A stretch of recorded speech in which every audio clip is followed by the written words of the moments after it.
C প্রোগ্রামিংয়ের দুনিয়ায় স্বাগত। আমরা আজকে দেখব কিভাবে একটা সাধারণ টেক্সট ফাইল মানে আমরা যা লিখি সেটা একটা পাওয়ারফুল প্রোগ্রামে পরিণত হয়। তো চলুন শুরু করা যাক এই দারুণ জার্নিটা। তাহলে প্রশ্নটা হলো কিভাবে একটা সিম্পল টেক্সট ফাইল একটা রানিং প্রোগ্রামে পরিণত হয়, মানে এর পেছনের ম্যাজিকটা কি? আমরা ঠিক এই প্রসেসটাই ধাপে ধাপে দেখব। এটা বুঝলে কিন্তু কোডিংয়ের আসল ভিত্তিটাই পরিষ্কার হয়ে যাবে। তো আজকে আমাদের আলোচনার বিষয়গুলো হলো একটা সি প্রোগ্রামের গঠন, সোর্স কোড থেকে সেটা কিভাবে চলে, কোনটা বদলায় আর কোনটা বদলায় না, ডেটার ভাষা, আর সব শেষে আমাদের কোড মেমোরিতে কতটা জায়গা নেয়। এই হচ্ছে আমাদের আজকের রোডম্যাপ। আচ্ছা, তাহলে প্রথম সেকশনটা দিয়ে শুরু করা যাক। একটা সি প্রোগ্রামের গঠন, এটাকে আমরা একটা বাড়ির ব্লুপ্রিন্টের সাথে তুলনা করতে পারি, মানে পুরো প্ল্যানটা। দেখুন, যে কোনো সি প্রোগ্রামের মূলত এই ৬টা প্রধান সেকশন থাকে। ঠিক যেমন একটা ফর্মাল ডকুমেন্টের বিভিন্ন পার্ট থাকে, ডকুমেন্টেশন থেকে শুরু করে একদম নিচে ইউজার ডিফাইন্ড ফাংশন পর্যন্ত। এই পুরো স্ট্রাকচারটা কোডটাকে সুন্দরভাবে গুছিয়ে রাখে। যদিও সবগুলোরই কাজ আছে, কিন্তু প্রোগ্রামটা আসলে কিভাবে কাজ করে সেটা বুঝতে হলে এই ৩টা অংশ জানাটা সবচেয়ে জরুরি: pre processor directives, main function আর ইউজার ডিফাইন্ড ফাংশন। বিশেষ করে যারা নতুন শুরু করছেন তাদের জন্য এই ৩টা একদম মাস্ট। প্রথমেই আসি প্রি প্রসেসর ডিরেক্টিভসে। এগুলোর নামের আগেই দেখুন একটা হ্যাশট্যাগ বা হ্যাশ চিহ্ন থাকে। এর মানে হলো কম্পাইলার মূল কোডটা দেখার আগেই এই লাইনগুলো প্রসেস করে ফেলে। যেমন ধরুন হ্যাশ ইনক্লুড, এটা দিয়ে আমরা দরকারি লাইব্রেরি ফাইলগুলোকে আমাদের প্রোগ্রামে নিয়ে আসি। মেন ফাংশন, এটাকে বলতে পারেন যে কোনো সি প্রোগ্রামের হার্ট বা হৃৎপিণ্ড। প্রোগ্রামটা চলা শুরু হয় ঠিক এখান থেকেই, আবার শেষও হয় এখানেই। এটা থাকতেই হবে, এর কোনো বিকল্প নেই। এটা ছাড়া প্রোগ্রামটাই অচল। তো ব্লুপ্রিন্টস তো দেখলাম, এবার চলুন দেখি এই ব্লুপ্রিন্টসটা কিভাবে জীবন পায়। মানে আমরা যে কোডটা লিখি সেটা কিভাবে একটা এক্সিকিউটেবল ফাইলে, মানে যেটা ডাবল ক্লিক করলে চলে, সেই রকম একটা ফাইলে পরিণত হয়। এই ফ্লোচার্টটা পুরো ব্যাপারটা খুব সহজে বুঝিয়ে দিচ্ছে। দেখুন, প্রথমে কম্পাইলার আমাদের লেখা সোর্স কোডটাকে অবজেক্ট কোডে কনভার্ট করে। এটা হলো মেশিনের বোঝার মতো একটা ভার্সন। কিন্তু এখানেই শেষ না, এরপর আসে লিঙ্কার। এর কাজ হলো ওই অবজেক্ট কোডের সাথে দরকারি সব লাইব্রেরি ফাইল জুড়ে দিয়ে ফাইনাল এক্সিকিউটেবল প্রোগ্রামটা তৈরি করা। আর এটাই হলো সেই ফাইল যেটা আমরা রান করি। আচ্ছা, কোড তো হলো, কিন্তু কোড কি নিয়ে কাজ করে? ডেটা নিয়ে। এখন দেখব প্রোগ্রামের এই ডেটা রাখার দুটো উপায়: এক, যা বদলায় না, আর দুই, যা বদলাতে পারে, মানে কনস্ট্যান্ট আর ভ্যারিয়েবল। কনস্ট্যান্ট নামটা শুনেই বোঝা যাচ্ছে, তাই না?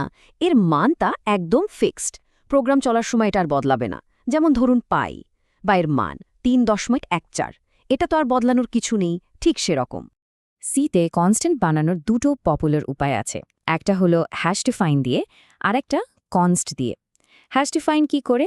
ওটা কম্পাইল হওয়ার আগেই আপনার কোডের যেখানে যেখানে ওই নামটা আছে সেখানে মানটা বসিয়ে দেয়। জাস্ট টেক্সট রিপ্লেসমেন্ট, এর কোনো ডেটা টাইপ নেই, মেমোরিও নেয় না।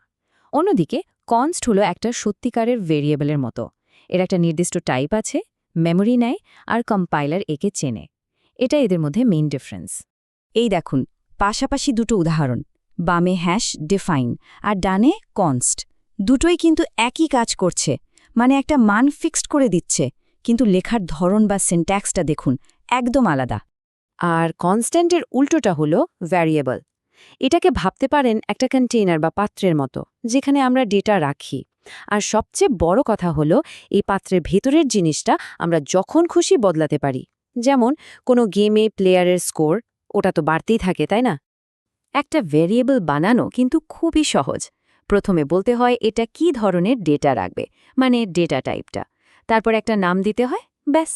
তবে হ্যাঁ, নাম দেওয়ার কিছু নিয়মকানুন আছে, যেমন ছোট হাতের এ আর বড় হাতের এ কিন্তু আলাদা ধরা হয়, আর রিজার্ভড কোনো শব্দ মানে কিওয়ার্ড ব্যবহার করা যায় না। এই যে আমরা ডেটা টাইপের কথা বলছি, চলুন এবার একটু গভীরে যাই। সি ল্যাঙ্গুয়েজ আসলে কিভাবে বোঝে যে কোনটা সংখ্যা আর কোনটা অক্ষর? এখানেই আসছে ডেটা টাইপের কনসেপ্ট। সিতে ডেটা টাইপগুলোকে মূলত এই ৩টা ক্যাটাগরিতে ভাগ করা হয়: বেসিক, ডিরাইভড আর ইউজার ডিফাইন্ড। এই স্ট্রাকচারটা থাকার কারণে খুব সাধারণ একটা অক্ষর থেকে শুরু করে অনেক জটিল ডেটাও ম্যানেজ করা যায়। বেসিক টাইপগুলোর মধ্যে এইগুলোই সবচেয়ে বেশি ব্যবহার হয়। ইন্ট হলো পূর্ণ সংখ্যার জন্য, মানে 1, 2, 3, ফ্লোট, আর ডাবল হলো দশমিকওয়ালা সংখ্যার জন্য।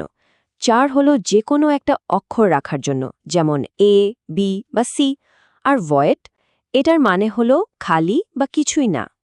আবার এই বেসিক টাইপগুলোকে আরেকটু মডিফাইও করা যায়, যেমন ধরুন শর্ট বা লং দিয়ে আমরা মেমরি কমানো বাড়ানো কন্ট্রোল করতে পারি। আবার সাইন্ড বা আনসাইন্ড দিয়ে ঠিক করতে পারি যে সংখ্যাটা পজিটিভ নেগেটিভ দুটোই হবে নাকি শুধু পজিটিভ হবে। এতে আমাদের কন্ট্রোল আরও বেড়ে যায়।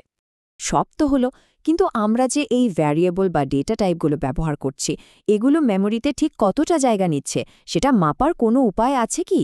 হ্যাঁ, আছে, আর সেটাই আমাদের শেষ টপিক, সাইজ অফ অপারেটর।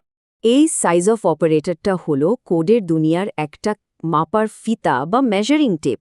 আপনি একে যে কোনো ভেরিয়েবল বা ডেটা টাইপের নাম দিন, আর এটা আপনাকে বলে দেবে ওই জিনিসটা মেমোরিতে ঠিক কত বাইট জায়গা দখল করে আছে। খুবই কাজের একটা টুল। তবে এখানে একটা ছোট্ট কিন্তু খুব জরুরি বিষয় আছে। সাইজ অফ যে রেজাল্টটা দেয় সেটা রাখার জন্য একটা স্পেশাল ডেটা টাইপ আছে, নাম সাইজ টি। আর প্রিন্ট করার সময় সাধারণ %d এর বদলে %gu ব্যবহার করতে হয়। এটা করলে কি হয়, আপনার কোডটা যে কোনো কম্পিউটারেই ঠিকঠাক চলবে, কোনো ভুল হবে না। শেষ করার আগে একটা প্রশ্ন রেখে যাই। কোড যদি একটা ব্লুপ্রিন্ট হয়, তাহলে এর প্রত্যেকটা উপকরণের সাইজ জানাটা কতটা জরুরি? এটা জানলে কি আমরা আরও ভালো, আরও এফিশিয়েন্ট প্রোগ্রাম বানাতে পারবো না? ভেবে দেখবেন।